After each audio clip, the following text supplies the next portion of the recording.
ஆமாம், இந்த Iran America பிரச்சனை என்னப்பா ஆச்சு அப்படின்னு கேட்டால், சார் அமெரிக்கா ஒரு ப்ரப்போசல் கொடுத்துருந்தாங்க பார்த்துக்கோங்க. அந்த ப்ரப்போசல் என்னென்ன வேணும் என்னென்ன வேண்டாம் அப்படின்னு சொல்லி அமெரிக்கா கொடுக்க, நாங்கள் என்ன கொடுப்போம் என்ன கொடுக்க மாட்டோம் அப்படின்னு சொல்லி ஈரான் அதை ஃபில் பண்ணிடலாம் பாகிஸ்தான்கிட்ட கொடுத்துருக்காங்க. மீடியேட்டராக இப்போ பாகிஸ்தான் தானே இருக்காங்க. பாகிஸ்தான் நேரடியாக அதை யார்கிட்ட கொடுத்துருவாங்க, அமெரிக்காட்ட கொடுத்துருவாங்க. அதன் பிறகு தான் இந்த பீஸ் அப்படிங்கிறது உருவாகுமா இல்லையா அப்படிங்கிறது நமக்கு தெரியும். அதெல்லாம் விடுவிக்கி பிரதமர் நரேந்திர மோடி அவர்கள் ஏதோ வந்து சொல்லிட்டாரே, ஒர்க் ஃப்ரம் ஹோமு, யாரும் அதிகமாக தங்கம் வாங்காதீங்க, என்னையா மேட்ரு அப்படின்னு கேட்டால் எல்லாமே கனெக்டட் மேட்டர் தான். அது என்ன அப்படிங்கிறது இந்த ஒரு பதிவில் நம்ம பார்க்க போகிறோம். அன்பு தமிழ் நெஞ்சங்களுக்கு தமிழ் பொக்கிஷத்தின் வணக்கங்கள்.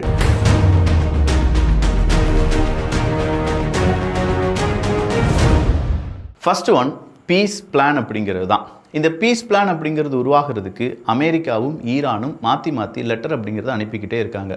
கேட்டால் இது பீஸ் பிளானுக்கான அக்ரிமெண்ட், இந்த அக்ரிமெண்ட்டை நீங்கள் சைன் பண்ணி கொடுத்தா தான் பீஸ் பிளான் உருவாகும் அப்படின்னு சொல்லி ஈரான் சொல்ல, அதெல்லாம் நாங்கள் சைன் பண்ணுறதை விட நீங்கள் தான் ஃபஸ்ட்டு சைன் பண்ணணும்னு சொல்லி அமெரிக்கா சொல்ல, இப்படி மாற்றி மாற்றி இந்த பிரச்சனை ஓடிட்டு இருக்கும்போது தான், இல்லைப்பா இதுதான் கடைசி வடிவம், இதற்கு நீங்கள் தான் அப்ரூவல் தரணும் அப்படின்னு சொல்லி அமெரிக்கா ஈரான்கிட்ட கொடுத்துட்டாங்க. இப்போ ஈரான் அதெல்லாம் ஃபில் பண்ணி நேராக பாகிஸ்தான்கிட்ட கொடுத்துருக்காங்க. பாகிஸ்தான் நாளைக்கு அதை அமெரிக்காட்ட கொடுத்துருவேன்னு சொல்லியிருக்காங்க. அதுக்கு முன்னாடி நம்ம பார்க்க வேண்டியது சீஸ்ஃபயர் ஏற்பட்ட இஸ்ரேல் மற்றும் லெபனன், அது என்னாச்சு அப்படிங்கிறது தானே.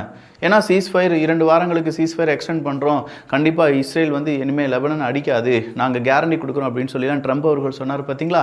அது எதுவுமே நடக்கலை. இன்றைக்கி மட்டுமே 20 லொக்கேஷன், ஹிஸ்புல்லா பயன்படுத்தின 20 லொக்கேஷனை நாங்கள் அடிச்சிருக்கோம் அப்படிங்கிற தகவலை கொடுத்துருக்காங்க இஸ்ரேல். அது இல்லாமல் 8 வில்லேஜஸ், அது கூடவே இருக்கக்கூடிய பல டவுன்ஸ் அப்படிங்கிறது எல்லாத்தையுமே நாங்கள் அடிப்போம் அப்படிங்கிற ஒரு எவகேஷன் வார்னிங் அப்படிங்கிறத கொடுத்து அங்கே இருக்கக்கூடிய மனிதர்கள் எல்லாருமே அப்புறப்படுத்தப்பட்டிருக்கிறார்கள் என்பதும் குறிப்பிடத்தக்கது. இதை ஒஃபிஷியலாகவே இன்றைக்கி லெபனன் அரசாங்கம் அவங்களுடைய நியூஸ் மீடியாவில் கொடுத்துருக்காங்க. இஸ்ரேலும் எஸ் 20 ஹிஸ்புல்லா சைட்டை நாங்கள் அடித்தோம் அப்படிங்கிற அந்த ஸ்டேட்மெண்ட்டை ஐடிஎஃப் வழியாக கொடுத்திருக்கிறார்கள். சரி, அப்படின்னா இந்த ஸ்ட்ரைட் ஆஃப் ஹார்மஸ் அப்படிங்கிறத திறக்கிறதுக்கு ஃப்ரான்ஸும் யூகேயும் சேர்ந்து ஏதாவது முடிவுகள் எடுப்பாங்களா? இந்த ஸ்ட்ரைட் ஆஃப் ஹார்மஸில் அவங்களுடைய நேவல் பிளோக்கேடுக்கு பாஸ் பண்ணியிருக்கேன்னு சொல்லி அமெரிக்கா சொன்னாங்க. அதை மறுபடியும் ரெஸ்யூம் பண்ணுறோம், நேவல் பிளோக்கேடை நாங்கள் கம்ப்ளீட்டாக அங்கேயே தான் வைக்க போகிறோம் அப்படின்னு சொல்லி அமெரிக்கா சொல்லும்போது அந்த டென்ஷன் அப்படிங்கிறது பீக்காக மாறுது. இல்லைப்பா நாளைக்குள்ளே பீஸ் பிளானுக்கான அக்ரிமெண்ட்டில் நாங்கள் சைன் பண்ணிடுவோம் அப்படின்னு சொல்லி அந்த பக்கமாக இருக்கக்கூடிய ஈரான் சொன்னால் கூட அதெல்லாம் முடியாது, இன்றைக்கே அதுக்கான முடிவுகளை சொல்லியாக வேண்டும் அப்படின்னு சொல்கிற அந்த தகவலுடன் நாங்கள் நிற்பது யார் அப்படின்னு பார்த்தா அமெரிக்கா. இதுக்கு நடுவில் ஃப்ரான்ஸ்கிட்ட போய் கேட்குறாங்க, என்ன நீங்கள் ஏதாவது நேவல் ஃபோர்ஸ் அனுப்ப போகிறீங்களா, உங்களுடைய கப்பற்படையை ஸ்ட்ரைட் ஆஃப் ஹார்மஸ் நோக்கி அனுப்ப போகிறீர்களா அப்படிங்கிற ஒரு கேள்விக்கு ஃப்ரான்ஸ் சொல்லியிருக்கக்கூடிய பதில் என்ன அப்படின்னு கேட்டிங்கன்னா, கண்டிப்பாக நெவர் கன்சிடர்ட் அப்படின்னு சொல்லியிருக்காங்க. ஹார்மஸுக்குள்ளே எங்களுடைய அந்த நேவி ஃபோர்ஸை அனுப்புறது அப்படிங்கிறத நாங்கள் கன்சிடர் பண்ணவே இல்லை, இந்த யுத்தத்துக்குள்ளே நாங்கள் வாண்டடாக போய் விழுகிறதுக்கான எந்த வாய்ப்பும் எங்களுக்கு தேவையில்லைன்னு சொல்லியிருக்காங்க.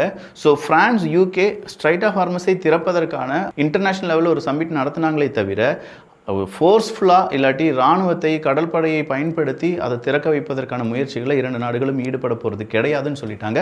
இனி அதை பற்றி நம்ம அதிகமாக டிஸ்கஸ் பண்ண வேண்டிய தேவையே இல்லை. ஏன்னா நேவல் ஃபோர்ஸை வச்சு அவங்க அடிச்சிட்டாங்கன்னா கண்டிப்பாக ஈரானும் மறுபடியும் திரும்ப அடிப்பாங்க, அது ஒரு பெரிய மெஸ்ஸாக மாறிடும். இதுக்கு நடுவில் அடுத்ததாக ஒரு ஃபுல் பீஸ் அக்ரிமெண்ட் அப்படிங்கிறது வந்துருமாங்கிற ஒரு கேள்வி உருவானது. அதாவது ஈரான் அமெரிக்கா அந்த அக்ரிமெண்ட்டை சைன் பண்ணி பாகிஸ்தான்கிட்ட கொடுத்துருக்காங்கல்ல, இதன் காரணமாக டோட்டல் பீஸ் அப்படிங்கிறது உருவாயிருமான்னு கேட்டால் அதற்கு சோஃபார் ரொம்ப தொலைவு இருக்குது. இப்போ தான் நம்ம பிகினிங் ஸ்டேஜில் இருக்கோம். இதெல்லாம் தாண்டி தான் ஒரு ஃபுல் பீஸ் அக்ரிமெண்ட் அப்படிங்கிறது உருவாகிறதுக்கான வாய்ப்புகள் இருக்குது. அதை இப்போதே சொல்ல முடியாது என்கிற தகவல் கொடுக்கப்பட்டிருக்கிறது. சரி, அப்படின்னா பிரதமர் நரேந்திர மோடி அவர்கள் திடுதிப்புனி வந்து ஹைதராபாத்தில் வச்சு ஒரு விஷயத்த சொல்கிறாரு. அது ஏன் மக்கள் ரொம்ப பெரிய அளவில் சீரியஸாக எடுக்கிறாங்க, பேனிக் மோடுக்கு மாறுறாங்க? இப்போ நீங்கள் இந்த வீடியோ பார்த்துட்டு இருக்கும்போது ஷேர் மார்க்கெட் எப்படி விழப்போகுது அப்படிங்கிறது நமக்கு தெரியலை.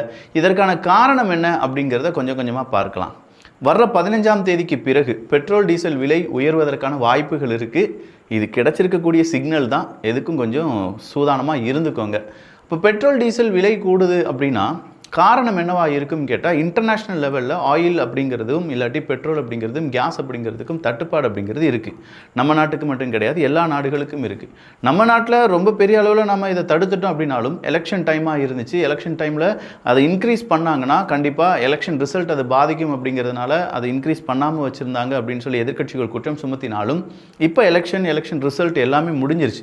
ஆனாலுமே கூடாமல் இருந்துச்சு. ஆனால் இன்டர்நேஷ்னல் லெவலில் மறுபடியும் கச்சா எண்ணெய் கேஸ் அப்படிங்கிறதுக்கான தட்டுப்பாடு தட்டுப்பாடு நிலவும் காரணத்தினால் வேற வழியே இல்லை, அதை கூட்டுறதுக்கான வாய்ப்புகள் இந்தியா இருக்குது, அந்த கூட்டிடுவாங்க அப்படின்னு சொல்லக்கூடிய தரவுகள் வந்த நேரம் தான் பிரதமர் நரேந்திர மோடி அவர்கள் ஃபர்ஸ்ட் விஷயமா ஒரு விஷயத்த சொல்கிறாங்க, reduce petrol and diesel consumptions அப்படிங்கிறது தான். ஸோ பெட்ரோல் மற்றும் டீசலினுடைய கன்சம்ஷன்ஸ் அப்படிங்கிறத நீங்கள் கம்மி பண்ணுங்கள். எப்படி கம்மி பண்ண முடியும்? ப்ரைவேட் வாகனங்கள் அப்படிங்கிறது ஓடுவதை தவிர்த்து விட்டு பப்ளிக் டிரான்ஸ்போர்ட் அப்படிங்கிறதோ, மெட்ரோ அப்படிங்கிறதோ, ரயில்வே அப்படிங்கிறதோ நீங்கள் பயன்படுத்துங்க. அது மட்டும் இல்லாமல் ஆஃபீஸுக்கு போகிறத நிப்பாட்டிட்டு ஒர்க் ஃப்ரம் ஹோம்லேயே உங்களால் செய்ய முடியுமா, இல்லை உங்கள் நிறுவனங்கள் உங்களை ஒர்க் ஃப்ரம் ஹோம் வச்சே செய்யறதுக்கான வாய்ப்புகள் இருக்கான்னு சொல்லி கேளுங்க. எலக்ட்ரிக் வெஹிக்கிளுக்கான அடாப்ஷன்ஸ் அப்படிங்கிறத கூடுதலாக மாற்றுங்க அப்படின்னு சொல்லியிருக்காங்க. அது இல்லாமல் கார் பூலிங், ப்ரைவேட் இண்டஸ்ட்ரியில் நம்ம வேலை பார்க்குறோன்னா அந்த கார் பூலிங் அப்படின்னு ஒன்று இருக்கும். அதாவது இங்கேருந்து ஒரு 10 கிலோமீட்டர் போகிறதுக்கு முன்னாடி யார் யார் வீடு எங்கே இருக்குது, நானும் வந்து ஜாயின் பண்ணிக்கிட்டா, நானும் ஷேர் ஆட்டோ இருக்குல்ல, அதே மாதிரி தான். அப்போ இந்த கார் பூலிங்லாம் நீங்கள் மறுபடியும் பயன்படுத்த வேண்டிய தருணம் வந்து விட்டது அப்படின்னு சொல்கிறாங்க. இது ஒன்று தானே தவிர அடுத்ததாக கோவிட் எரா எஃபிஷியன்சி மெஷர், அதாவது ஃபஸ்ட்டு அந்த work from home, online conferences, virtual meeting, இதை உங்களால் வச்சு உங்களுடைய பிஸ்னஸை நடத்த முடியுமா, அடுத்த கட்டத்தை கொண்டு செல்ல முடியுமாங்கிறத யோசித்து அதற்கான முயற்சிகளில் ஈடுபடுங்க அப்படின்னு சொல்லியிருக்காங்க. இது மட்டுமா சொன்னார், வெளிநாடுகளுக்கு நீங்கள் ட்ராவல் பண்ணுறது, சுற்றுலா போகிறத நிப்பாட்டிட்டு இன்டர்னலாக இந்தியாவுக்குள்ளே என்ன செய்யுங்க, உங்களுடைய சுற்றுலாவை மேம்படுத்தி கொள்ளுங்கள் அப்படின்னு சொல்லியிருக்காரு. அதே நேரத்தில் அன்னெசரி ட்ராவல் அப்படிங்கிறத செய்கிறதையும் கம்மி பண்ணிக்கோங்க. டொமஸ்டிக் டூரிசம் அப்படிங்கிறத பெரிதுபடுத்துங்கள். அடுத்ததாக ஃபெர்டிலைசர் அப்படிங்கிறது விவசாயிகளிடம் ஒரு கோரிக்கை வச்சுருக்காரு. 50% அளவுக்கு நீங்கள் ஃபெர்டிலைசர் உபயோகம் அப்படிங்கிறத கம்மி பண்ணணும், இயற்கை சார்ந்து இருக்கக்கூடிய உரங்களை பயன்படுத்த வேண்டும் அப்படின்னு சொல்லி. என்னையா இது கற்காலத்துக்கே கொண்டு போயிருவீங்க போலே அப்படின்னு கேட்டால், இல்லைங்க ஒரு வழி இல்லை. ஃபெர்டிலைசர் அப்படின்னு சொல்லும்போது அரபுலக நாடுகள் அதன் வழியாக, அதாவது ஸ்ட்ரைட் ஆஃப் ஹார்மஸ் வழியாக தான் ஃபெர்டிலைசர் அதிகமாக வந்துட்டு இருந்துச்சு. அதுவும் அமெரிக்கா, ரஷ்யா கூட நீங்கள் எந்த உறவும் வைத்துக்கொள்ளக்கூடாது அப்படின்னு சொல்லும்போதே ஃபெர்டிலைசருக்கு இந்தியாவில் தட்டுப்பாடு ஏற்படுமோ அப்படிங்கிற ஒரு கவலை உண்டானது. கத்தார் போன்ற முக்கியமான அரபுலக நாடுகளை அடிக்கும்போது இந்த ஃபெர்டிலைசருக்கான இஷ்யூஸ் வரும் அப்படின்னு நம்ம சொல்லியிருந்தோம். அது இப்போ வர தொடங்கியிருக்கு. இது இல்லாமல் அடுத்ததாக made in India product, locally பயன்படுத்தக்கூடிய, லோக்கலி உபயோகப்படுத்தக்கூடிய பேக்காக இருக்கட்டும், இல்லாட்டி கைத்தறிகளாக இருக்கட்டும், இதை நீங்கள் யூஸ் பண்ணுங்கள். வெளிநாடுகள்லேருந்து இம்போர்ட் ஆகக்கூடிய பொருட்களுக்கு அதிக முக்கியத்துவம் கொடுக்காதீர்கள் அப்படிங்கிற தகவலையும் கொடுத்துருக்காரு. அடுத்ததாக எடிபிள் ஆயில் அப்படிங்கிறது தான். நம்ம யூஸ் பண்ணக்கூடிய சமையல் எண்ணெய் இருக்குது பார்த்தீங்களா, சமையல் எண்ணெய் உபயோகம் அப்படிங்கிறத கம்மி பண்ணுங்கள். அது உங்கள் ஹெல்த்துக்கும் நம்ம எக்கானமிக்கும் ரொம்ப பெரிய அளவில் அது உபயோகமாக இருக்கும் அப்படிங்கிற தகவலையும் கொடுத்திருக்கிறார். இது இல்லாமல் தங்கம் அப்படிங்கிறது ஒரு வருஷத்துக்கு வாங்காதீங்க. ஒரு வருஷம் தேவையில்லாமல் நீங்கள் தங்கத்தை வாங்குறது அப்படிங்கிறத கம்மி பண்ணிக்கோங்க. அப்படி கம்மி பண்ணால் நம்முடைய ஃபாரெக்ஸ் அமௌண்ட் இருக்குது பார்த்தீங்களா, ஃபாரின் டைரக்ட் இன்வெஸ்ட்மெண்ட்டில் கிடைச்சிருக்கக்கூடிய அமௌண்ட், நம்முடைய அந்நிய செலவாணி, அது வெளிநாடுகளுக்கு போகாமல் நம்ம நாட்டுக்குள்ளேயே அதிகப்படுத்துறதுக்கான வாய்ப்புகள் இருக்குது. இதெல்லாம் செஞ்சால் மட்டும்தான் இந்தியாவினுடைய டாலர் கையிருப்பு அப்படிங்கிறது நமக்கு அதிகரிக்கும். அப்படி இல்லைனா டாலர் கையிருப்பு நம்மளை விட்டு கரைஞ்சி போயிட்டே இருக்கும், ரொம்ப ஸ்பீடாக கரைய ஆரம்பிச்சிடும். இது இந்தியாவினுடைய எதிர்காலத்துக்கு மிகப்பெரிய தவறு, ரொம்ப பெரிய அளவில் தீங்காக இருக்க வாய்ப்பாக மாறிவிடும் அப்படிங்கிற தகவலை கொடுத்திருக்கிறார். ஸோ ஓவராலாக எல்லா நாடுகளிலுமே பெட்ரோல், டீசல் அப்படிங்கிறதுலாம் விலை உயர்ந்துக்கிட்டே இருக்குது. இதில் நாம் நம்முடைய தேவைகளை என்ன நெசசரி, என்ன அன்னெசசரி அப்படிங்கிறத தெரிந்து கொண்டு தேவைக்கேற்ப வாழ பழகி கொள்ளுங்கள். கொஞ்சம் நாட்களுக்கு எல்லாம் சரியான பிறகு நீங்கள் மறுபடியும் உங்களுடைய தேவையை பூர்த்தி செய்து கொள்ளலாம் அப்படிங்கிற தகவலை தான் பிரதமர் நரேந்திர மோடி அவர்கள் கூறியிருக்கிறார்கள்.